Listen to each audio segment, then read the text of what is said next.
Olá, ouvinte do programa Gente que Fala, muito boa tarde, seja bem-vindo, 12:04 agora, eu sou Mauro Friesman, nós estamos no ar na Rádio Trianon AM 740 de São Paulo e Rádio Universal AM 810 de Santos. Você nos vê pela câmera aqui no estúdio da Rádio Trianon, nas redes sociais, no Instagram e também no Facebook. Eu te convido para curtir as nossas páginas na internet, ouvir os nossos podcasts no Spotify e acessar o nosso blog. É o gentequefala.com.br. Participe fazendo perguntas aos nossos convidados. Os telefones são 3289-3580 e 5052-5555. Eu apresento a partir de agora os nossos convidados dessa edição de hoje do Gente que Fala. Você vê aqui à minha esquerda Paulo Pérez, empresário, vice-presidente de Relações Institucionais da Abralimp, Associação Brasileira do Mercado de Limpeza Profissional. Seja bem-vindo, Paulo Pérez. Bom dia a todos os ouvintes, aos senhores aqui presentes. Mauro, muito obrigado por estarmos aqui juntos e vamos ter ótimos momentos. Ótimo, nós que agradecemos a presença. Também aqui com a gente Eduardo Vilela, aqui à minha direita, editor e book advisor. Seja bem-vindo, Eduardo. Obrigado, bom dia, Mauro, bom dia aos colegas, a você que nos escuta, nos assiste. Vamos lá, vamos conversar. Aqui também à minha direita você vê o Ronaldo Luiz, jornalista, especialista em marketing, sustentabilidade e agronegócio. Ronaldo Luiz, seja bem-vindo ao Gente que Fala. Boa tarde, Mauro. Uma satisfação estar aqui na Trianon, poder conversar com os colegas de mídia. Vamos em frente. E fechando a nossa bancada, aqui, voltando para a minha esquerda, Antônio Fernando Pinheiro Pedro, advogado, jornalista, editor da revista Ambiente Legal. Pinheiro Pedro, mais uma vez, seja bem-vindo ao Gente que Fala. Muito obrigado, Mauro, amigos do Gente que Fala, Zenilda, Fausto, foi um prazer estar aqui. Vamos aqui ao nosso primeiro tema, que é o seguinte: as fortes chuvas que atingiram São Paulo entre domingo e ontem causaram diversos alagamentos e o caos em todas as regiões. Vários rios transbordaram, incluindo o Tietê e o Pinheiros. A resposta das autoridades foi a mesma de sempre. O volume da chuva foi muito acima do previsto e sobra ao cidadão uma conta difícil de solucionar. Chuvas cada vez mais intensas, isso somado com obras atrasadas, projetos baseados em uma cidade de décadas atrás e emergências que somem assim que a água vai embora. Pinheiro Pedro, day after. O day after que na verdade é todos os dias, né? Todos os dias são day after desse problema. A água, ela se precipita e corre na região metropolitana de São Paulo e em todo o Brasil para os mesmos lugares há milhares de anos, né? Na verdade, as precipitações, as águas, elas formam a geografia. Então, a área de enchente, né, é uma área natural, né? Há sempre, em qualquer topografia, em qualquer geografia, áreas de enchente. O que acontece? A urbanização acarreta a ocupação dessas áreas. E à medida que a cidade vai ocupando áreas de enchente, né, ela precisa desenvolver obras de engenharia que permitam a drenagem nessas áreas. Quando essa drenagem não ocorre, acontecem as inundações. Quando a drenagem não funciona, acontecem os alagamentos, né? E quando a precipitação é de enorme vazão, acontecem as enxurradas. Então nós sofremos enxurradas, alagamentos e inundações há séculos em São Paulo, em virtude da briga do ser humano, né, das áreas urbanizadas contra a natureza e as áreas de enchente. Posto isso, o que nós temos? Nós temos seminários, congressos, eventos, debates. Só aqui na Rádio Trianon já fizemos vários, Mauro, sobre esse assunto. Todo ano, né, de 10 em 10 anos, é cíclico, né, porque os momentos de precipitação maior também se dão em virtude de mudanças do clima, que são cíclicas também. Então, nada, absolutamente nada justifica o que aconteceu em São Paulo na data de ontem, como também não justifica o que aconteceu em Belo Horizonte, no Rio de Janeiro, em Vitória, em Porto Alegre, na região metropolitana de São Paulo, porque o que está havendo não é um caso de falta de política pública, é um caso de falta de polícia. A administração pública paulistana tem todos os recursos disponíveis, inclusive humanos, para poder pelo menos mitigar esses eventos. Não fez absolutamente nada. Sequer um gabinete de crise foi montado. O que nos salvou foi a civilidade do povo paulistano. Isso é o que nos salvou.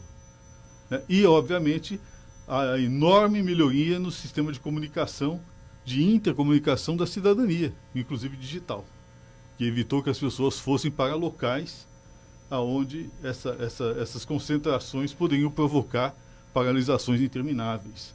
Então, qual é o grande problema? É a chuva? Não, não é a chuva. O problema é a absoluta falta de administração pública que sofremos há décadas nesse país. E que, pelo visto, estamos ainda sofrendo e vamos continuar sofrendo. Porque a pirâmide da arrogância que nos domina é a que tem produzido essas tragédias. Sim, você destacou dessa questão cíclica desse tipo de evento climático. Claro que a chuva foi acima do normal, mas é um conjunto de fatores, isso tudo foi causado por um conjunto de fatores, mas acho que talvez o problema maior é a gestão do lixo. É a gestão, não é só do lixo, é de tudo. Né? Vamos pensar o seguinte, chuvas acima do previsto é igual congestionamento de tráfego. Todo dia a CT fala, olha, há congestionamento em determinadas áreas pelo excesso de veículos. É óbvio que existe. Então as inundações acontecem exatamente pelo aumento da precipitação. Agora, defesa civil, nós temos lei é cumprida? Não. Pessoas são encarregadas da defesa civil em São Paulo. Alguém sabe? Não conta num dedo, numa mão. Nós não temos um plano de defesa civil integrado com o plano de mudanças climáticas, que também temos lei. Nós estamos no 4º plano de drenagem urbana, que não é aplicado em São Paulo. Nós não temos uma ação de reflorestamento, de recuperação de áreas. Nós temos projetos, programas, né, que são alardeados em determinados momentos, mas que não se cumprem. Nós temos um programa de reflorestamento urbano da década de 90, que até hoje não se cumpriu. Então não é um problema de alagamento. E é óbvio que é um problema também de lixo na rua, é um problema de saneamento, é um problema de drenagem urbana, é um problema de obras faraônicas que não são mantidas, como é o caso dos piscinões, é o caso das obras que deveriam ser fiscalizadas com as piscininhas, e nada disso é feito. Nós temos um desgoverno. Pedro, esse é o grande problema. Eu queria te fazer uma pergunta. Ontem eu assisti a uma entrevista no Globo News com o governador em exercício. Aproxima só um pouquinho mais, Eduardo. Isso. Ontem eu assisti no Globo News uma entrevista com o Rodrigo Garcia, né, o vice-governador, e uma coisa que ele falava sobre esses vários questionamentos que você levantou para a gente refletir, ele dizia o seguinte, falou assim, olha, o Estado tem um cobertor muito curto, então tem prioridades, o dinheiro não dá para tudo, então conforme a prioridade do momento, nós precisamos investir em saúde, educação, os sistemas estão com problema, enfim. E eu queria te perguntar, você vê nessa questão dessa tragédia toda que está acontecendo, uma possibilidade do setor público fazer parceria com o setor privado, algum tipo de parceria público-privada que poderia administrar esses projetos de drenagem, enfim, como é que você vê isso? Poderia ser feito há muitos anos, né? Na verdade, existe em outros até países, gosto do Rodrigo tipo... Garcia, ou seja, ele mesmo, quando foi presidente da Assembleia, já presidiu uma série de eventos falando sobre medidas contra enchentes. Sim. Né? Agora, o cobertor é curto desde sempre. Se não houvesse cobertor curto, não haveria economia no mundo. Economia é a arte da administração da escassez. Sim. Esse é o conceito de economia. Se nós não soubermos a escassez, que sempre existirá, principalmente no setor público, né, nós não saberemos agir com planejamento. O que faltou desde o início é planejamento. E é óbvio que esse planejamento tem que incluir as parcerias com o setor privado. E se ele falou em prioridade, esse é um assunto prioritário. Pois é, justamente.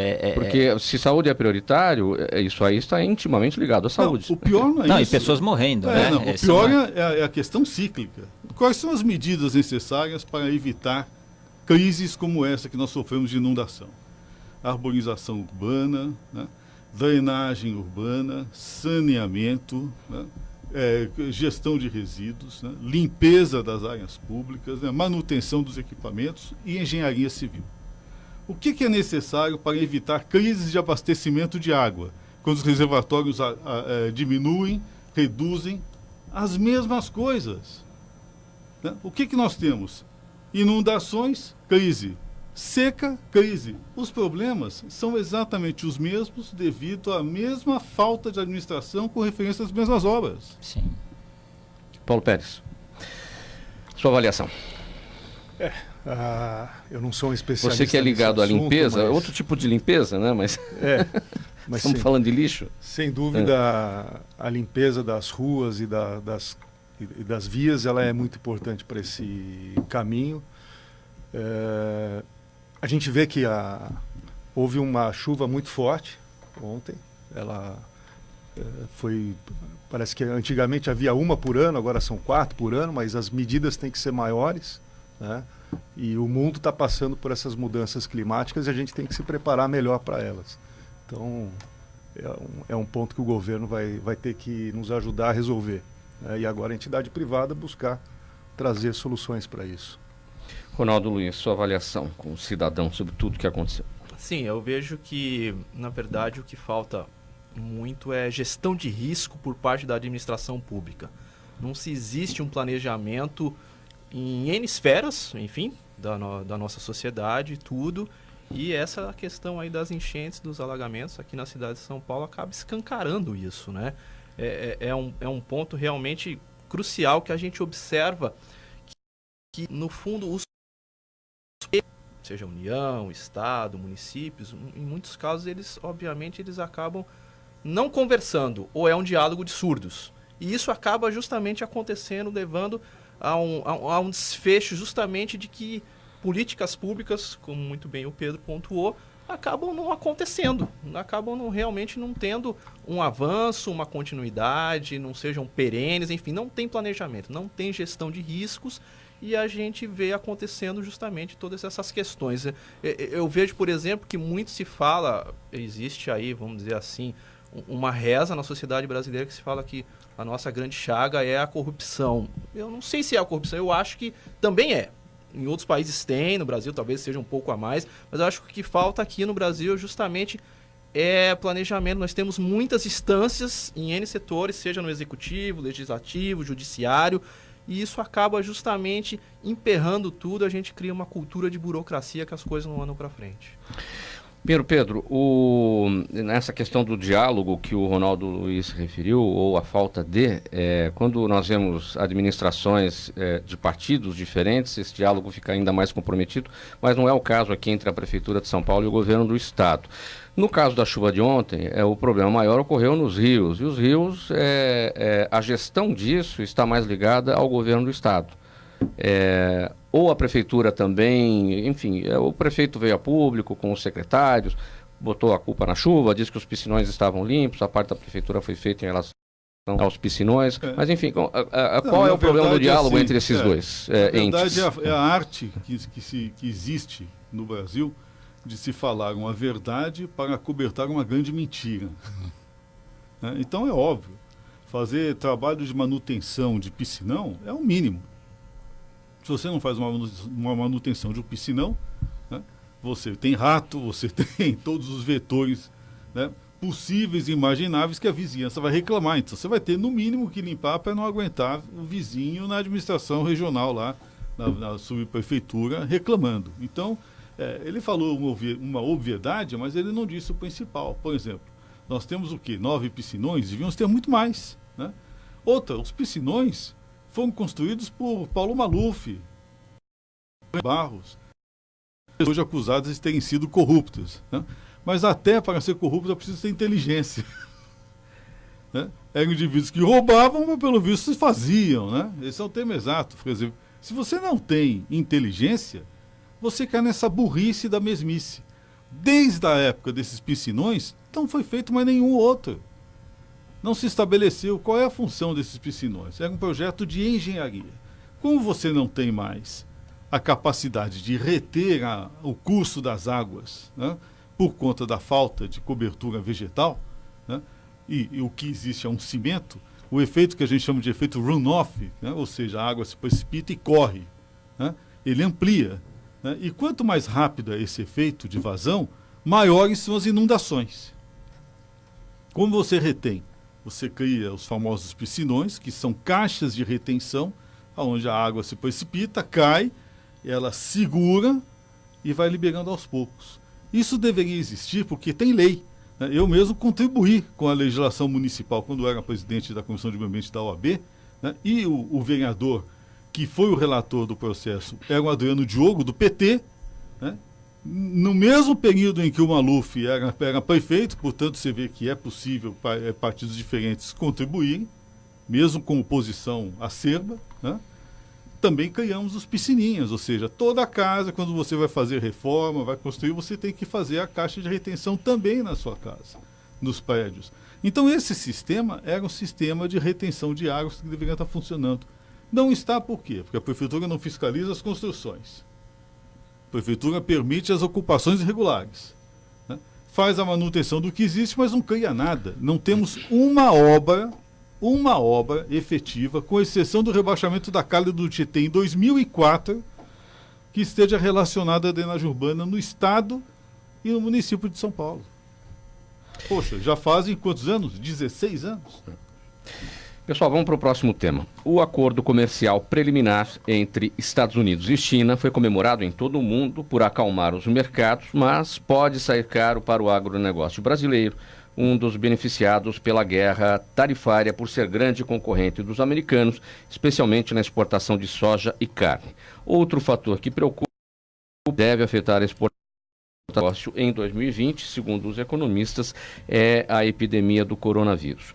Ronaldo Luiz, claro que esse acordo entre China e Estados Unidos coloca os Estados Unidos como concorrente brasileiro na exportação para a China, mas isso pode ser ruim, mas também pode ser bom, porque o Brasil pode procurar outros mercados que até então não procurou. Na verdade, os Estados Unidos são nossos concorrentes tradicionais na agricultura, né? O que a gente observa é o seguinte: o mundo vive um momento assim, já nos últimos anos, vamos dizer assim, uma tendência de um isolacionismo, vamos dizer assim, político, né? Brexit, América para os americanos, enfim, isso tem se refletido de uma maneira significativa no comércio internacional e no comércio agrícola internacional, que vai se tornar a um caminho de se tornar cada vez, vamos dizer assim, mais administrado, mais ancorado em questões geopolíticas e tudo, que é justamente esse acordo entre China e Estados Unidos.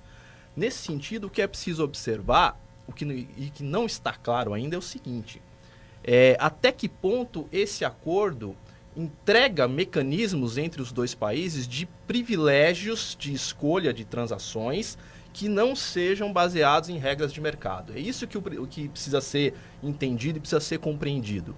Isso não está claro ainda. Ou se ainda esse acordo, ele simplesmente resgata o que acontecia, enfim, em termos de fluxo de operações, de comércio, antes da guerra comercial. Então é isso que precisa ser entendido e é isso que pode impactar as nossas exportações agrícolas para a China, nesse aspecto, né? Se o acordo ele não ferir regras de mercado, vamos dizer assim, ok, faz parte do jogo a competição de preços, de produtos e tudo mais entre Brasil e Estados Unidos serem fornecedores de produtos agrícolas para a China. Agora, se o acordo entregar mecanismos dispositivos de preferência para os Estados Unidos em relação à China, aí sim é um ponto que precisa ficar atento e entender se isso acaba ferindo as regras da Organização Mundial do Comércio e tudo mais. Então esse é um ponto fundamental que precisa ser compreendido. Isso não está claro ainda dentro dessa negociação. O que falta para que isso fique claro? Quanto tempo isso vai levar para acontecer? Isso tem que ser feito aí uma análise do governo brasileiro, de Itamaraty, e também das entidades. Esse é a gente observa que justamente por o comércio agrícola caminhar na comunidade internacional, justamente por questões cada vez mais geopolíticas, o fluxo de transações ele vai ficar mais assim bloqueado. Outros temas entrarão na pauta cada vez mais forte, como, por exemplo, questões sanitárias, questões de rastreabilidade. Então, nesse aspecto, o setor privado brasileiro também precisa se movimentar.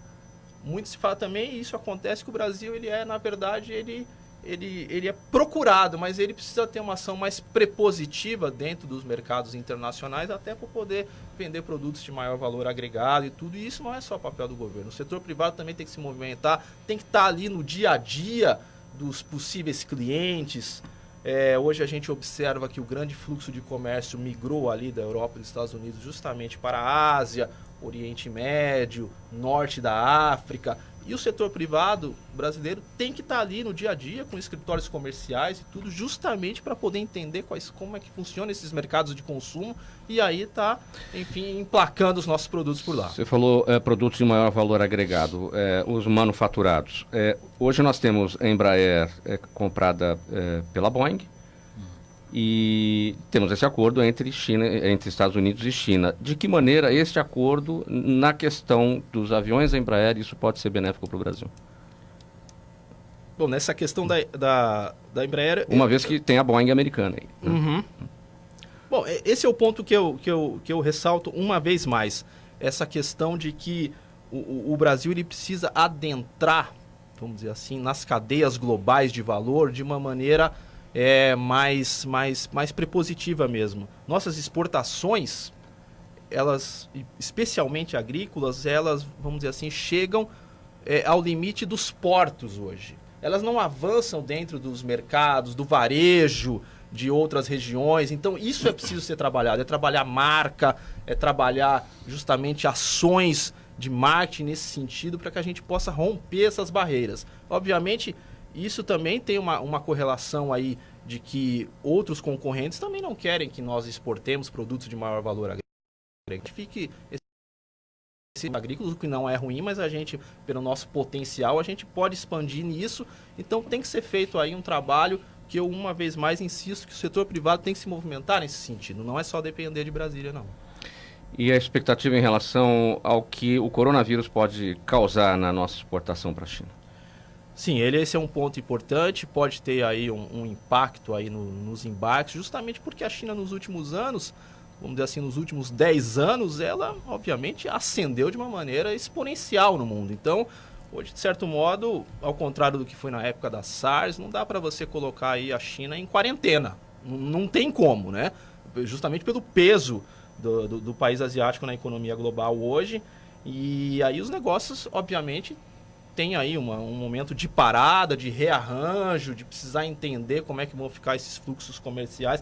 Por um outro lado também, já aí há cerca de 2 anos, só para complementar, Mauro, a gente teve aí na China justamente aí um surto aí de peste suína africana, que acabou dizimando o rebanho suíno local, e isso justamente provocou aí uma nova organização assim no fluxo do comércio agrícola, vamos dizer assim, a China abrindo um pouco mais o seu mercado para o ingresso de carnes, ao mesmo tempo diminuindo a sua importação de soja, porque não precisa alimentar um rebanho suíno que está sendo dizimado. Enfim, é complexo essas coisas, mas para poder fazer o desfecho da minha participação nessa questão do comércio agrícola, né, o comércio agrícola cada vez mais administrado, mais geopolítico. Só mais um aspecto, porque quando a China cai, quando o seu PIB tem problemas, aí isso se reflete no mundo todo. Mas quando desses eventos, da SARS e outros eventos, a China não sentiu lá muito os efeitos disso, né? Por isso que eu perguntei da expectativa, se ela vai sentir isso no seu crescimento, e se ela não vai sentir isso, como é que representa para o Brasil?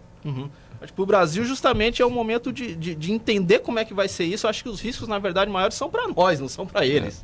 Da gente justamente entender como é que a gente pode estar participando aí de uma maneira positiva desse juiz aí que acontece no comércio. Compasso de espera, Pinheiro Pedro? Na verdade, o Ronaldo Luiz colocou uma coisa muito importante. Tudo se resume à geopolítica, né? Há uma mudança de padrões, né? Os blocos econômicos estão dando lugar também a ações mais sobeiranistas, né? Essa briga entre globalistas e soberanistas é realmente o grande embate geopolítico. E a China, ela tem atuado de maneira neutra, ela busca ganhar nos 2 polos, entre os globalistas e com os soberanistas. E é interessante observar o seguinte: as 4 últimas pandemias mundiais surgiram na China. As 3 anteriores ela encobriu até quando não pôde mais, né? Nesta agora, ela mesma se pôs em quarentena, né? Ou seja, ela mudou o padrão de comportamento em relação a isso. Só que essas pandemias e a quarentena que ela se impõe servem, na verdade, para o controle da própria demanda da China. A China reduz a sua demanda com esses controles de pandemia. Exatamente, faz um fluxo de Todas estoques. essas vezes ela estoca, ela controla a demanda e ela controla os preços internacionais das commodities com base nessa questão. Ou seja, a engenharia de negócios chinesa é tão profunda que até mesmo a gente precisa observar com 2 olhos quando acontecem notícias de epidemias. É um instrumento estratégico. Tudo né? é instrumento estratégico para o país, né? Então, eles estão controlando um pico de demanda que estava acontecendo. Final de tarde, em Pequim, por exemplo, estava havendo um grande problema. As pessoas disputavam pedaços de frango nos supermercados. Né? E o frango, que é mais exportado para a China, é o brasileiro. Né? Então, nós temos um fluxo de exportação muito grande. É óbvio que os americanos estão se interessando. O Trump é um grande negociador internacional. É um grande negociador. E é um negociador duro. Duro. Bate duro, bate baixo, né? Mas ele é determinado. Ou seja, nós disputamos com os Estados Unidos esse mercado.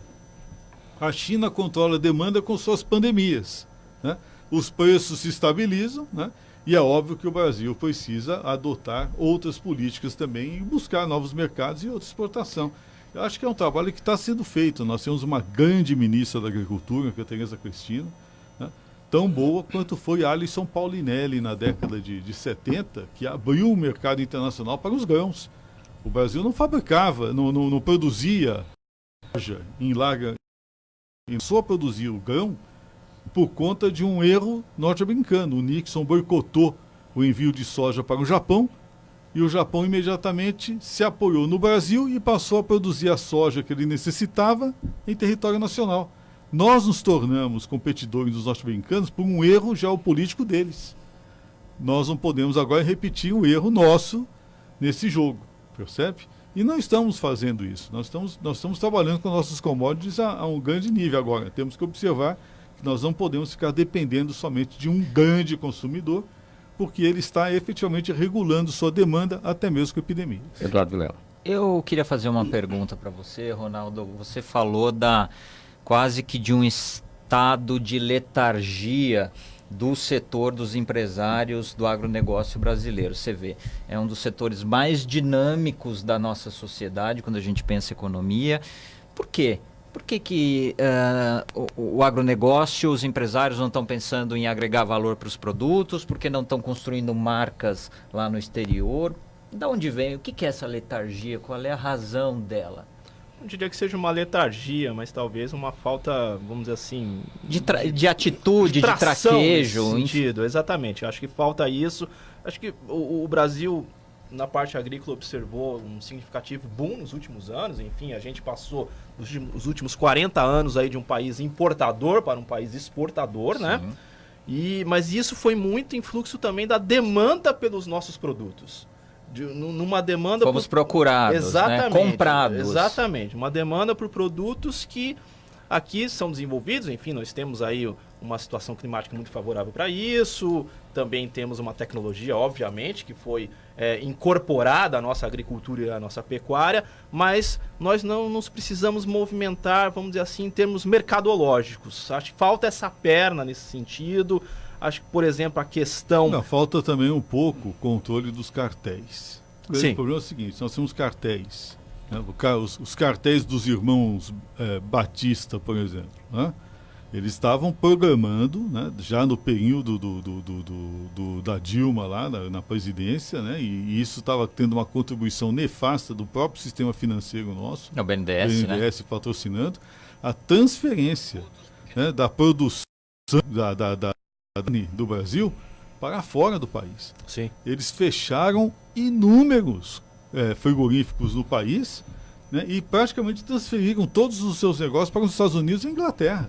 Sim, sim. Para os nossos concorrentes. Até a sede há um propósito nesse sentido. Ou seja, traíram a pátria e fazem isso até hoje. E não estão conseguindo fazer mais porque perderam força política, estão enroscados criminalmente, e o produtor agrícola, né, principalmente o que cria gado, né, também já soube se defender, tanto que agora tentaram fazer uma queda de preço no gado e não conseguiram, né, porque a produção agrícola nacional já está um pouco mais atenta a este cartel dos frigoríficos. O mesmo acontece com a soja também, né? O que nós precisamos combater é o cartel. O que está faltando no país é uma ação maior do CAD, né? que é o Conselho de Defesa da Economia, que funciona muito mal aqui no Brasil. Essa que é a grande verdade. Pessoal, as escolas brasileiras devem implementar esse ano a educação financeira como tema da grade curricular, conforme a Base Nacional Comum Curricular. E pensando nisso, o Book Advisor Eduardo Vilela selecionou 3 livros sobre finanças que podem ajudar a mudar a visão dos leitores sobre como cuidar do dinheiro de forma positiva e saudável, evitando tomar decisões financeiras desfavoráveis. Antes de falar desses livros, Eduardo, o que as famílias brasileiras sabem hoje sobre educação financeira? Quase nada, para falar de uma maneira tranquila. Nós estamos num país com assim um analfabetismo financeiro, ele é disseminado e não é dependente a nível intelectual, socioeconômico, não é. Se você pegar os melhores colégios das principais capitais brasileiras, não há um ensino específico. O jovem mal sai de um colégio de primeira linha entendendo o básico do que é um juros compostos e o que é um juros simples, que é uma coisa essencial, né? Então, quer dizer, você tem um grupo chamado Estratégia Nacional de Educação Financeira, que reúne várias entidades do setor financeiro brasileiro e do Ministério de Educação, que fizeram um plano piloto.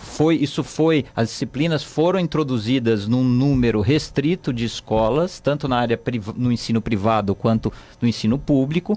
E deu tão certo a experiência. Primeiro houve um grande treinamento e preparação aos professores, né? Porque o professor, ele tem que, no dia a dia do ensino, contextualizar. O que falta muito na nossa educação, quando eu estou ali estudando matemática, quando eu estou estudando física, quando eu estou estudando história, peraí, em vez de eu ver esse conteúdo estanque, qual é a relação dele no dia a dia?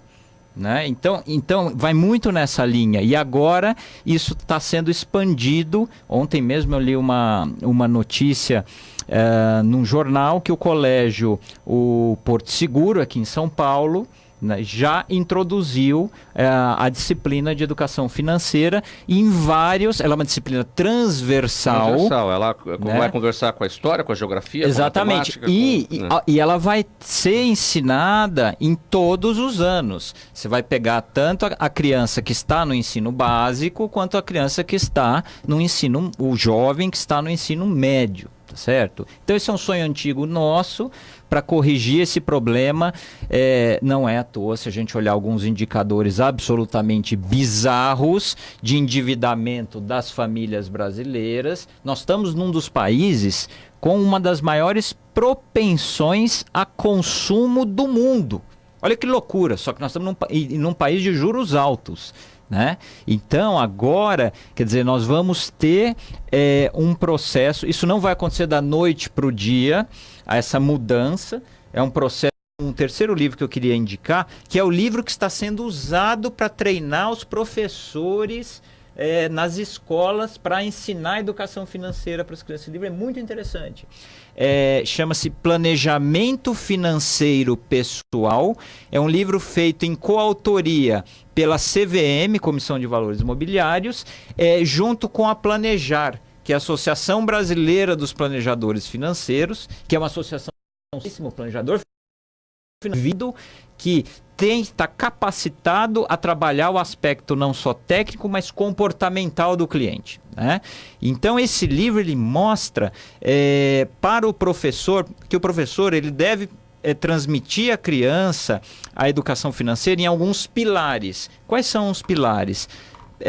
Tem a parte de gestão de riscos, tá certo? Tem a parte de explicar os produtos financeiros, tem a parte do orçamento familiar e individual. A pessoa precisa entender o que entra de dinheiro, o que sai, como ela está gastando, né? Tá certo? Tem a parte de se pensar aposentadoria. Pessoal, aposentadoria não se pensa quando você é idoso, você tem que pensar quando você é jovem. Uma coisa é preparar a próxima geração ou as próximas gerações, e outra coisa é o adulto, né? Exato. Que não tem interesse por educação financeira, ou não sabe nem quais são os caminhos das pedras para isso. O que você indica? Então, acho que a primeira coisa, você tem que entender que, assim como... Você tem que entender que ganhar o seu dinheiro, você trabalha muito duro. Ganhar dinheiro, o seu dinheiro... Essa palavra ganhar não ela não passa uma boa ideia. É fazer dinheiro. Em inglês se fala make money, né? Que eu acho correto. Então, eu sugiro que você faça uma conta, pegue do teu salário quanto que você gasta, quanto você ganha por mês, divida pelo número de horas que você trabalha, e aí, antes da tua próxima conta, da sua próxima compra, pega o teu cartão de débito ou de crédito, que hoje ninguém mais tem dinheiro na carteira, coloca um post-it e escreva o seguinte: necessidade ou... Porque necessidade é algo que a gente... precisa muito, desejo é o supérfluo. Então aí você vai lembrar, você vai fazer a conexão com, peraí, quanto que eu ralei, eu trabalhei 1 hora duríssimo para ganhar isso, agora eu vou gastar em 10 segundos, sem pensar, sem levar isso em consideração. Então minha sugestão aqui, além de ler bons livros, pense que educação financeira é tão importante quanto aprender a se alimentar, a respirar, a cuidar do psicológico. E antes da gente ir para o próximo tema, você está no azul? Eu tô. Sim, essa parte eu digo com a maior sinceridade, sempre cuidei muito bem do meu dinheiro, nunca gastei mais do que eu ganho, pelo contrário. Você é uma exceção, então. Infelizmente, mas vamos mudar esse quadro. Vamos lá. Gente, limpeza e saúde são fatores indissociáveis. E, nesse sentido, a limpeza profissional pode ser uma peça fundamental no desafio de conter uma epidemia, seja ela do coronavírus ou de alguma bactéria. Cabe lembrar que a limpeza de um hospital ou de um escritório por onde passam muitas pessoas e muitos equipamentos são compartilhados não é simples como a de uma casa. Para esses casos, é sempre recomendada a contratação de pessoal treinado e preparado para higienização. Quais são as diferenças, Paulo, entre um escritório, por exemplo, um hospital, com esses equipamentos todos? Ok, boa pergunta. Em primeiro ponto, qual é a diferença de um hospital para um escritório? A preocupação ela tem que ser a mesma, a limpeza, a higiene, e ela está ligada sempre à saúde. Então, quando você está num hospital, em geral, você lida com pessoas que estão com uma capacidade imunológica inferior, uma quantidade maior de pessoas, né? Claro que isso varia no tipo de hospital. Um hospital clínico, ele tem um índice maior. Se você for numa maternidade, você não tem uma questão de problema imunológico, mas, claro, de preocupações com a saúde do bebê e da mãe, que estão saudáveis em geral, né? Quando nós vamos para um escritório, as pessoas elas estão mais saudáveis em geral, mas você também vai deparar num escritório com algumas pessoas que podem estar imunodeficientes. Então a limpeza ela é tão importante quanto no hospital, dadas as proporções. Citou muito bem aí a escola, né? Principalmente quando a gente fala da parte infantil, em que as crianças ela têm um metabolismo muito maior do que o adulto. Então, o impacto de uma bactéria ou de um vírus numa escola infantil, num primário, num maternal, num berçário, ele é muito superior a uma escola adulta ou a um escritório, tá? Então, é uma preocupação maior. Ou um asilo também, que você tem aí já pessoas de mais idade com questões imunológicas inferiores. E esse é o caso do coronavírus, né? E que as preocupações aumentam em função do tipo que está se detectando dos impactos que esse vírus vem causando na sociedade. Como é que a gente tem que se proteger do coronavírus no dia a dia? Olha, O coronavírus não, de tudo, enfim. Quais são os hábitos de higiene, os hábitos de limpeza? é o que eu responderia para os ouvintes. O coronavírus, assim como os outros vírus, a gente tem que ter a mesma preocupação, né? É lavar as mãos, fazer uma boa higiene, é o contato pessoal, como é um vírus de vias aéreas, né? Ele se desenvolve bem no organismo, ele tem uma sobrevida muito baixa no ambiente, né? O que está se detectando. Portanto, numa exportação de bens e mercadorias, ele não vai ser transportado, ele tem uma vida útil de 2 a 4 dias na água, dependendo, enfim. Ele não vai chegar até o outro lado do Pacífico.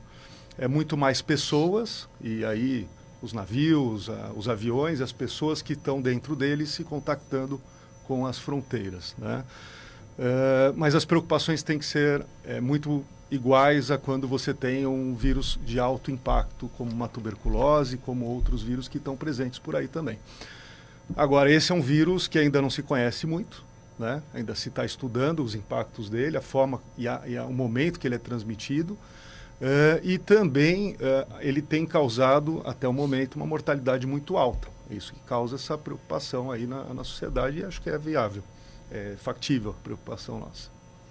É verdade que uma das grandes preocupações nos hospitais com relação às infecções hospitalares é em relação à formiga. A formiga habita o lixo, um ser, enfim, muito pequeno, e que por onde vai passando vai deixando ali as suas bactérias de onde ela traz, exatamente do lixo.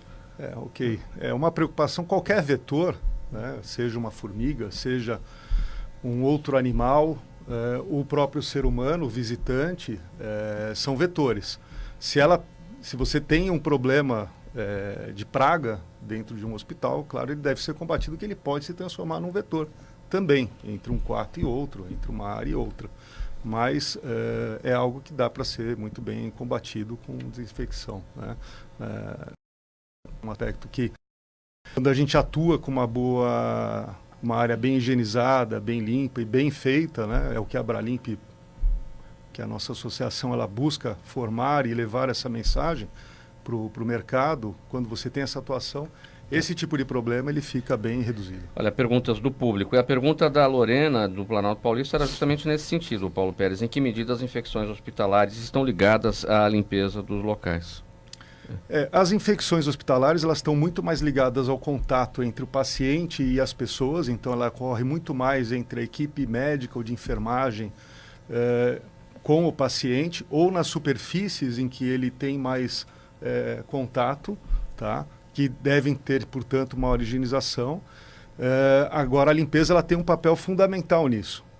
Claro que ela não é uma via direta, o chão não vai contaminar um paciente, mas se você deixar de limpá-lo, sem dúvida, você vai ter um problema de contaminação e infecção maior. O Ronaldo Lucas, do Imbu, pergunta como o Brasil pode expandir sua área agrícola sem desmatamento. O desmatamento sempre será um ato predatório? Pergunta o Lucas. Acho que um ponto importante aí a gente tem que ressaltar o seguinte: a agricultura brasileira nos últimos anos cresceu de uma maneira exponencial em produtividade, em rendimento, fazendo mais produção em menos área. E isso, obviamente, por incorporação de tecnologia e tudo mais. E um outro ponto importante também que a gente precisa ressaltar é quando se fala em desmatamento, é preciso diferenciar o que é desmatamento legal e desmatamento ilegal. Isso muitas vezes cai na vala comum, desmatamento. Não. Dentro do Código Florestal Brasileiro, que é uma das legislações ambientais mais restritivas em termos mundiais que existe, é permitido você desmatar, usar a sua propriedade dentro de um determinado limite. Tem uns percentuais que você pode usar de acordo com os biomas. Agora, o desmatamento ilegal é questão de polícia, não é uma questão do setor produtivo. Pinheiro Pedro, Jaime do Jardim Bonfilhori, sua opinião sobre a atuação do governo Bolsonaro na área do meio ambiente? É complexo porque eu participei da equipe de transição e parte do sistema que deveria estar sendo implementado saiu praticamente da nossa caneta, né? Então, a estruturação do Cisnama, do CONAMA, né? Estava prevista a junção do ICMBio com o IBAMA, que aliás é um resgate, o IBAMA jamais deveria ter cindido, foi erroneamente por uma uma ação política da Marina Silva em final de governo dela, em final de gestão dela, né? Isso causou um problema gravíssimo de distorção dentro do sistema, né? Agora, nós estamos vendo aí hoje o ministro Ricardo Salles com um enfrentamento contínuo, direto, né? Muito mais dentro de um viés ideológico do que propriamente dentro de um viés organizacional. Eu tenho para mim que o Ricardo deveria sair fora um pouco desses embates ideológicos e cuidar mais da casa, pegar mais firmemente a estruturação do Sistema Nacional de Meio Ambiente, porque eu acredito que o nosso flanco hoje na imagem do governo Bolsonaro é a questão ambiental. Então falta um pouco uma ação política séria em relação a essa estrutura do sistema. Eu tenho falado isso, falo aqui abertamente, falo com ele também, né? Acho que nós estamos devendo nessa área, né? É a minha visão. E se o ministro Ricardo Salles não for para o organizacional e se mantiver nesse embate ideológico, isso que você falou que saiu da caneta de vocês na equipe de transição, está comprometido ou você acha que ao longo do tempo do mandato do presidente isso pode acontecer? Está demorando demais. Nós temos 25 cargos de primeiro escalão dentro do Ministério que não estão ocupados. O nosso Ministério hoje do Meio Ambiente ele está absolutamente defasado em termos de gente, inclusive. Falta capacidade, aquilo que a gente chama, eu fui professor da Academia Militar, então a gente costuma falar em termos militares, então você tem que ter mobilização e emprego, né? Está faltando mobilização, né? Nós tínhamos estabelecido qual seria um emprego, né? Dessa força mobilizada. Está faltando mobilização, então você não tem como fazer um emprego, né? Nós não estamos atingindo várias questões que precisariam ser atingidas, né?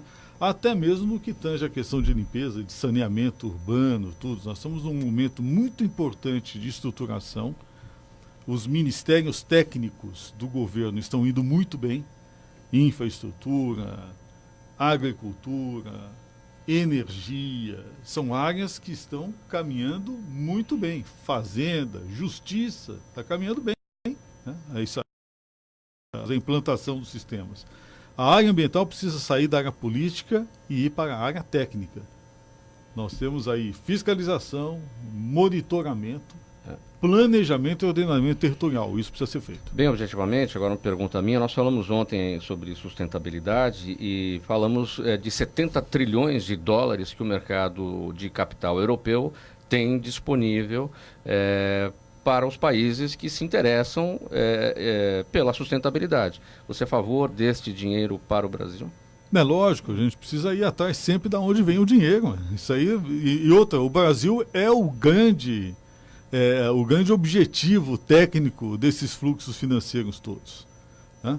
Por quê? Porque a commodity ambiental brasileira ela é insuperável, né?